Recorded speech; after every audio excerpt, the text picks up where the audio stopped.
मनसेचे नेते संदीप देशपांडे आहेत, संतोष धुरी आहेत, आपण त्यांच्याशी बातचीत करूया.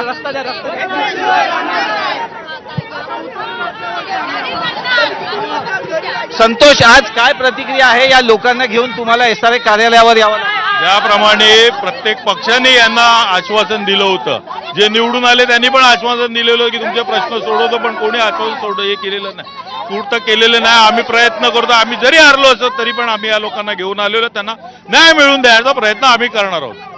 संदीप काय प्रतिक्रिया आहे? संदीप काय प्रतिक्रिया आहे?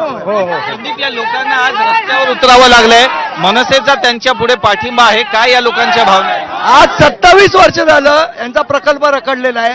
आज तुम्ही जाऊन तिकडची अवस्था बघा. जर एखादा मृत्यू झाला तर ते आडव्या प्रेत पण काढता येत नाही, प्रेत उभं करून काढावं लागतं, अशा प्रकारची अवस्था आहे. अतिशय घाण झालेली आहे आणि तरी सुद्धा या लोकांना न्याय मिळत नाही. दर इलेक्शनला यांना आश्वासन दिलं जातं आणि इलेक्शन झाल्यानंतर यांच्याकडे कोणी बघत नाही. काय प्रमुख मागण्या आहेत? आम्हाला आमच्या हक्काचं घर पाहिजे. 27 वर्ष आली एसआरए डिक्लेअर करून, अजूनही तिथे डेव्हलपमेंट होत नाही. बिल्डर सोसायटीकडे बोट दाखवते, सोसायटी बिल्डरकडे बोट दाखवते आणि एसआरएचे अधिकारी तोंडावर हात ठेवून गप्प आहेत. आज या अधिकाऱ्यांकडनं काय अपेक्षा? तुम्ही काही निवेदन वगैरे दिलंय? आम्हाला अधिकाऱ्यांकडून अपेक्षा नाहीये, आम्हाला निर्णय अपेक्षित आहे. आमची डेव्हलपमेंट कधी होणार त्याची तारीख जाहीर करा.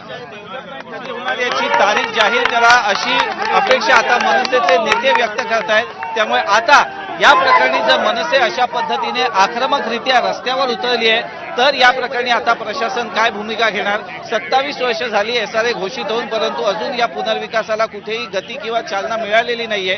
त्यामुळे या प्रकरणी आता एसआरएचे वरिष्ठ अधिकारी काय निर्णय घेतात, प्रशासन दरबारी काही निर्णय होतो का, याकडे या तमाम गोरगरीब जनतेचं लक्ष लागून राहिलंय. पूर्वी धन्यवाद अमेय. अर्थातच आता या संदर्भामध्ये लोकांच्या बाजूने कशा पद्धतीने कल जातोय प्रशासनाचं हे बघणं महत्वाचं असेल. पण त्याचबरोबर यातनं एक गोष्ट स्पष्ट होतीये की मनसे अधिकाधिक आक्रमक होत आहे विविध मुद्द्यांवर, खास करून मुंबई आणि प्राधिकरण भागातल्या.